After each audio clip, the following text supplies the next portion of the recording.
تو مرکزی صدر کسان اتحاد کی طرف سے بڑا بیان، بڑا فیصلہ سامنے آ چکا اب ہے۔ حکومت سے کیونکہ آپ کو لگتا ہے وہ سنجیدہ نہیں ہے اور آپ کا وقت صرف ضائع کریں، تو کیا آپ وزیر اعظم سے بات کریں گے، دوبارہ احتجاج کریں گے؟ What's next?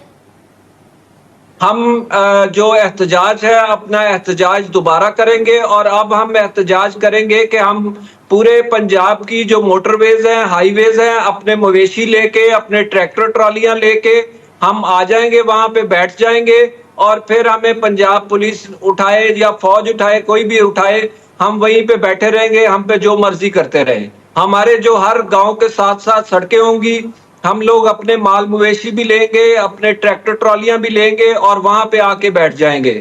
پھر پورا پاکستان جام ہو جائے گا، ہمارے ساتھ زیادتی کی جاتی ہے۔ تو مرکزی صدر کسان اتحاد نے حکومت کو کہا کہ اگر حکومت کسانوں کو اس دفعہ گندم کا ریٹ 3900 روپے دلانے میں ناکام ہوتی ہے تو اس بار جو احتجاج ہوگا حکومت کو بھی پتہ چل جائے گا۔ تو مرکزی صدر کسان اتحاد نے حکومت کو بیان دیتے ہوئے واضح کر دیا کہ اس دفعہ موٹر وے، ہائی وے اور اس کے ارد گرد جتنی بھی سڑکیں آتی ہیں سب کی سب بند کر دیں گے، اور ٹریکٹر ٹرالیاں اور جانوروں کے ساتھ آ کر سڑکوں کے اوپر بیٹھ جائیں گے۔ اور مرکزی صدر کسان اتحاد نے حکومت کو واضح کر دیا اس دفعہ حکومت جو مرضی کرے، کسانوں کو گرفتار کرے، ظلم کرے، پر ہم نہ ہی اپنا احتجاج ختم کرنے والے ہیں اور نہ ہی سڑکوں سے اٹھنے والے ہیں۔ جب تک ہم کو اپنا حق نہیں ملتا ہم بیٹھے رہیں گے۔ تو اس لیے سبھی کسانوں سے ریکویسٹ ہے کہ ابھی آپ اپنے گندم سیل کرنے میں جلد بازی نہ کرے، انشاءاللہ مارکیٹ بہتری کی طرف آ جائے گی، اس لیے آپ لوگوں نے تھوڑا سا ویٹ اور صبر سے کام لینا ہے۔ تو